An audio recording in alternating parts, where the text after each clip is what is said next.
particular produce color. Y al agregarlo dentro del pocillo, si este anticuerpo es específico para un patógeno, se va a pegar solamente a aquellos pocillos que tengan el patógeno. Los que no lo tengan, no se va a unir. Entonces, cuando yo hago los lavados, retiro el líquido y pongo buffer para ir lavando, solamente se van a generar las interacciones antígeno-anticuerpo donde esté el antígeno. Podemos imaginar que este es un alimento contaminado y este es un alimento no contaminado. Aquí también hay proteínas, pero aquí estas proteínas no son parte del patógeno, por lo tanto no se va a producir la unión antígeno-anticuerpo. Entonces después, cuando yo puedo, si esto es una enzima, agregar el sustrato, y si es fluorescencia lo puedo poner en un espectrofluorímetro, lo que puedo ver es que luego esta interacción, estos anticuerpos coloreados, van a generar un cambio en el color o un cambio en la fluorescencia del pocillo.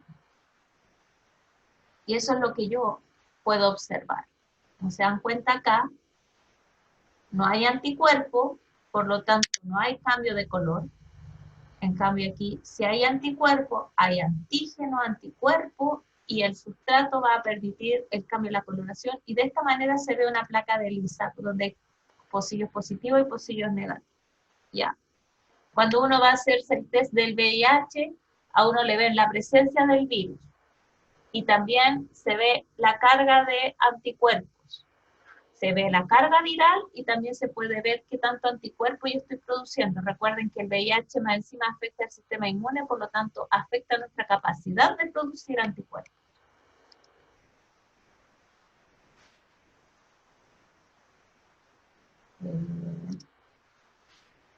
Ya.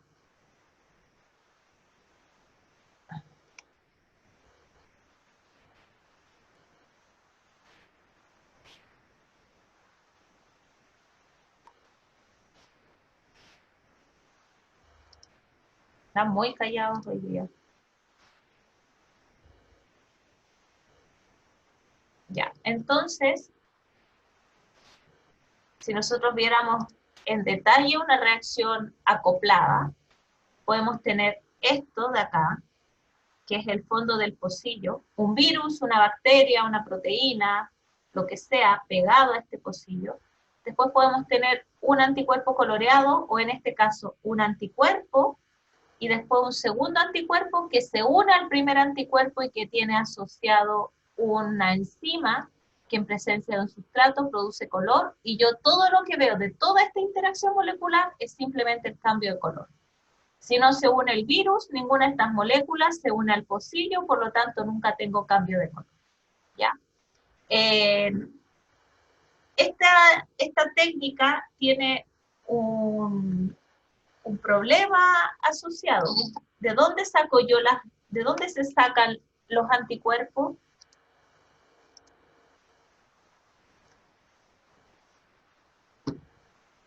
De una tienda voy y compro anticuerpos. Sí, eso es así, pero ¿de dónde los produce la tienda?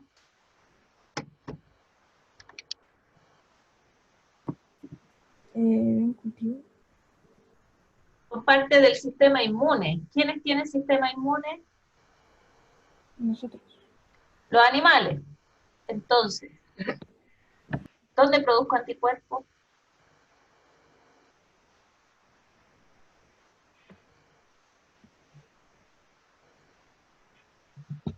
En un animal. En un animal. Entonces, lo que se hace habitualmente es inyectar, por ejemplo, si yo quiero un anticuerpo contra coli, es inyectar Escherichia coli en un conejo, en una oveja o en un ratón.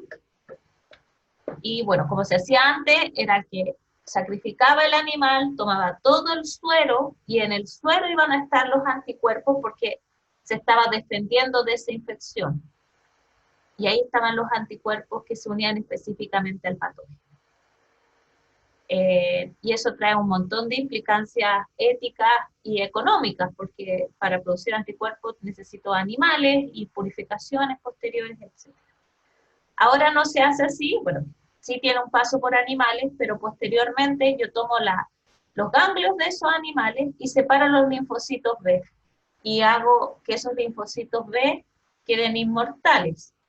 Los transformo en células tumorales y los hago productores constantes en un sistema in vitro de anticuerpos, ¿ya? Entonces, pero igual hay un paso en que se utiliza un animal al cual le inyecto estos antígenos, espero que el animal haga la respuesta inmune, y esa respuesta inmune específica contra ese antígeno es la que yo capturo. Entonces son test, se usa todo muy poquito, en muy poquita cantidad, pero son test caros porque la producción de anticuerpos es cara y además trae toda esta implicancia de manipulación de animales, una discusión que todavía está muy en boga. Otra forma de detectar las moléculas, ya no los antígenos, ya estas no son proteínas, ¿se acuerdan del dogma central, DNA, RNA, proteína? Ahora en vez de detectar la proteína vamos a detectar el DNA. Esa enzima muy particular de esa bacteria tiene que estar codificada en su DNA.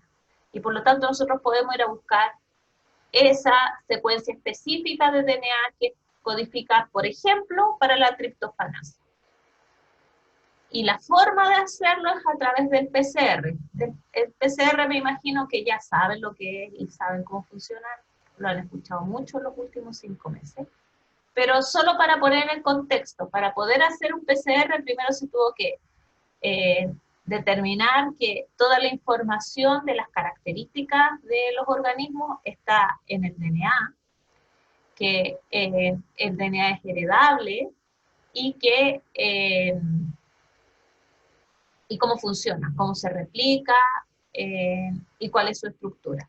Y todo esto ocurrió recién el siglo pasado, no hace ni siquiera 100 años en que se describió la estructura del DNA, y eso es lo que hizo Watson y Crick con su modelo de la molécula del DNA.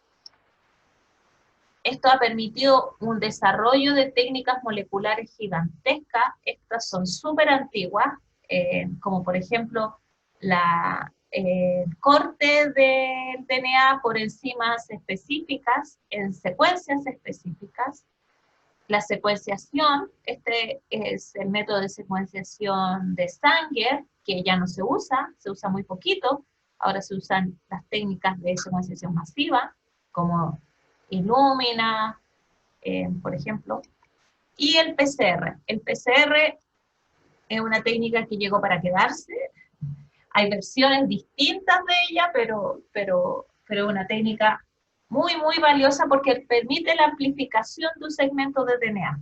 Como ustedes pueden ver, aquí hay una molécula grande de DNA que está en negro con rojo, hay solo una, y luego de aplicar esta técnica yo tengo, por ejemplo, 32 copias solo en 4 ciclos. Entonces, si yo tengo solo una bacteria,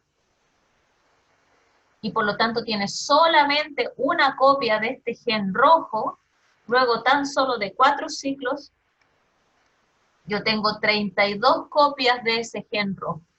Y si hago 36 ciclos, tengo 62 billones de copias de ese gen rojo. Y eso lo hace muy fácil de ver, de detectar, porque está muchas veces amplificado. Así. ¿Cómo ocurre este proceso?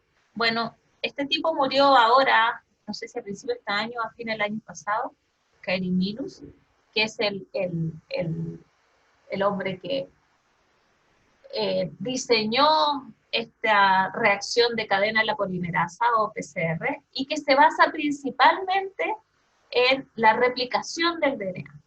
Cuando el DNA se replica, recuerden que las 2 hebras se abren y comienzan a través de los fragmentos de Okazaki, que son pequeñas moléculas de DNA que se unen a estas hebras separadas y usando la DNA polimerasa a amplificar cada una de las hebras separadas, ¿ya?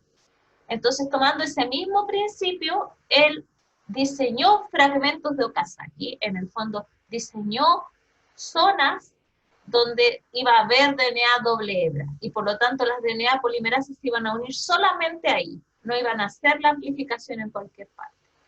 Entonces, si yo diseño bien mis fragmentos de Okazaki que se denominan partidores, primer o cebadores, yo puedo decirle qué fragmentos de DNA quiero que amplifique. Ahora, el problema de esto es que cuando yo separo las hebras de DNA, yo puedo aplicar lo más barato es temperatura. Y la DNA polimerasa, por ejemplo, de Escherichia coli, funciona a 37 grados. Y si yo separo el DNA, tengo que agregar 90 grados. Lo que ocurría era que la enzima se denaturaba a 90 grados y por lo tanto después no podía hacer la reacción de amplificación. Y este tipo lo que hizo fue ocupar una DNA polimerasa de un microorganismo extremófilo, un microorganismo que vive a muy alta temperatura. Por lo tanto, si yo pongo la mezcla a 92 grados, la enzima está feliz de la vida, no tiene ningún problema y sigue funcionando. ¿Ya? Y lo otro que hizo fue una máquina que tiene el efecto Peltier y por lo tanto puede variar en temperatura muy rápidamente y eso hace que yo tenga un test de PCR hecho en 2 horas. Bueno, en Chile no, en Chile se demora 5 días, pero en el laboratorio demora 2 horas hacer una reacción de PCR. Y aquí hay un detalle de cómo funciona, aquí hay un segmento de DNA doble hebra y cuando yo aplico una muy alta temperatura, estas hebras se separan. Esa es la denaturación del DNA. Y esta es la primera etapa, denaturación. Posteriormente, debo bajar un poco la temperatura y lo que ocurre es que estas hebras que están separadas se unen a los partidores, cebadores o primer, porque están en muy alta concentración. Aquí es donde tiene una limitante la reacción de PCR y es que estos partidores requieren de un diseño y conocimiento de la secuencia que yo quiero amplificar. No se puede poner cualquier partidor, esto tiene que ser específico. Posteriormente, luego de pasar de 90 a 45 grados, yo hago la amplificación y permito que la DNA polimerasa actúe. Y le doy la temperatura que ella funciona mejor y como es de un extremófilo, esa temperatura es 72 grados C. Entonces, en esta temperatura, la DNA polimerasa se va a unir a estas secuencias o estos segmentos de DNA doble hebra y va a comenzar a amplificar. Y luego, al final de este ciclo, yo voy a tener, en vez de una molécula doble hebra, voy a tener 2 moléculas doble hebra solamente en los sectores colindantes a los partidores. Es decir, el DNA tiene, no sé, 1000 pares de bases y yo pongo los partidores separados en 30 pares de bases, voy a tener 4 copias colindados por los partidores, por lo tanto voy a tener 4 copias de ese segmento de 30 pares de bases. Ahora, todo esto ocurre en un pequeño tubo, en un tubo de unos 2 centímetros. Y cuando hago la mezcla y le pongo todos los componentes, tengo 20 microlitros. Lo pongo en la máquina y cuando los hago, sigue siendo un tubo con 20 microlitros. Entonces yo no puedo ver nada ahí, nada. El DNA es una molécula muy pequeña y yo no la veo a simple vista. Entonces, la forma clásica de ver esos fragmentos es a través de una electroforesis, en este caso de agarosa. Ustedes lo deben haber visto esto en bioquímica. Y lo que hace es separar estas moléculas en función de su tamaño. Y para visualizarlo, porque el DNA sigue siendo transparente, yo lo tiño con bromuro de tidio y en la luz ultravioleta se pueden ver estas bandas que florecen y que corresponden al DNA. Y cuando yo hago un PCR, yo sé qué tamaño quiero, pongo un estándar, una escalerita donde yo sé cuánto mide cada una de esas bandas y yo puedo determinar si hubo o no amplificación del segmento que yo quiero.